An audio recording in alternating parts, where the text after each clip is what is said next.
The vast majority of Muslim scholars and apologists in the West have a very strange characteristic.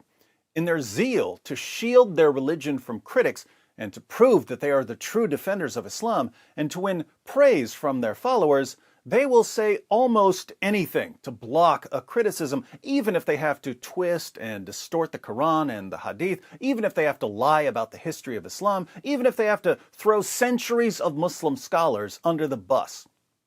As long as they successfully deflect a criticism, the ends apparently justify the means.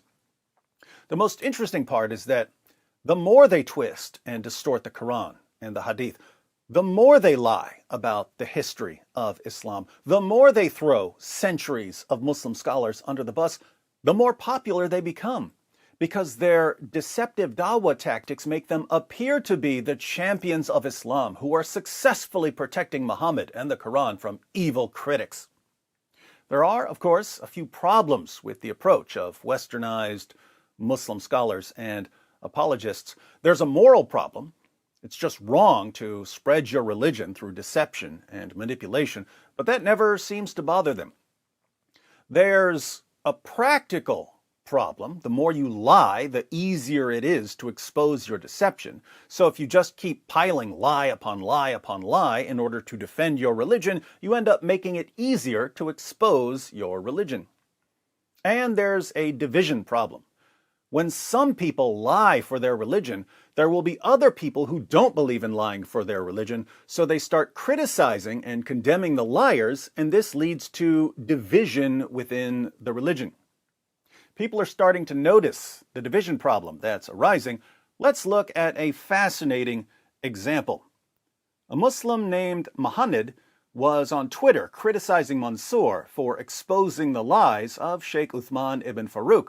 Muhammad said, "The fact that you think it's okay to make threads against someone that has dedicated his life to spreading Islam," that's Sheikh Uthman, "and side with someone whose life mission is to spread lies and misinformation about Islam, supposedly me, says enough about what your intentions are."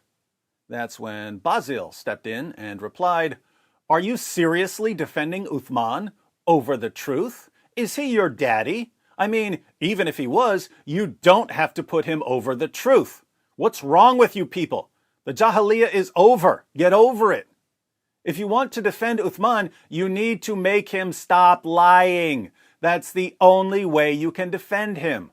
Talk to him and say, Uthman, stop lying to Muslims. Stop lying. Stop lying.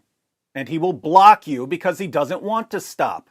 That's why threads must be made to protect Muslims from his lies that they can't see because they trust him blindly." Muhammad responded, "Protect Muslims? Yeah, that's obviously what you're trying to do. You have zero credibility when you side with someone who insults God, my prophet, and my religion."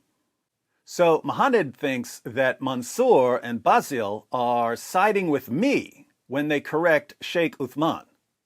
Basil replies, "In fact, he is siding with scholars of Islam. You can't understand. You are in the Jahiliyyah following random guys on the street. Uthman threw the scholars under the bus, and you're like, yeah, Uthman, keep going. We need to defeat David. Throw all those filthy scholars under the bus. Go, go, Islam is peace. Beat them all, these hateful scholars." This is actually a really good description of the entire Ummah in the West. They're so desperate to answer critics of Islam that they will cheer for people like Sheikh Uthman, even though Sheikh Uthman is destroying Islam from within. He's obliterating orthodox Islam and building a shrine to himself. And Basil gets what's going on. When David forces you to throw all the scholars of Islam under the bus, well, he has won. He defeated you. You have been humiliated by a single man who managed to destroy the scholarship with only a few words. David is impressive.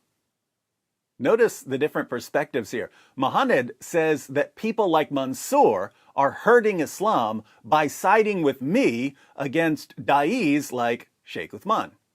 Basil says that people like Sheikh Uthman are inadvertently helping me destroy Islam by throwing Islam's greatest scholars under the bus. In other words, both sides are accusing the other side of being on my side. Mansour agrees with Basil. He says, this sums it up. All David Wood has to do is read what the scholars said, and the vast majority of Western Muslims will start denying Orthodox Islam in some twisted attempt at defending Islam, really defending themselves from criticism. Now that's interesting. According to Mansour, all I have to do is keep quoting Muslim sources and scholars to people like Sheikh Uthman and other westernized Muslim apologists. These westernized Muslim reformers will be so desperate to respond to me that they'll keep attacking their own sources and their own scholars. They'll be attacking Orthodox Islam. And their followers, who have no clue what's in their sources or what their scholars say, will agree with their westernized apologists because their westernized apologists are supposedly protecting Islam from critics like me. So according to Mansour, all I need to do is keep quoting Muslim sources to Muslim apologists, and they will destroy Islam for me. Then, of course, the true defenders of Islam, the non-westernized Muslims who don't want Islam to be corrupted by reformers, are going to have to defend Orthodox Islam from the reinterpretations of the reformers by exposing the lies of the reformers. But whenever they expose the lies of the reformers, they'll be accused of siding with me. In the end, the entire ummah will be nothing but endless division. And as Jesus said, a house divided against itself cannot stand. Interesting perspective, Mansour. But tell me, what can Muslims in the West do to stop this descent into chaos? Oh, absolutely nothing? It just backfired on you. It just backfired on you. This is a part of our religion. There's a reason to it. Yeah?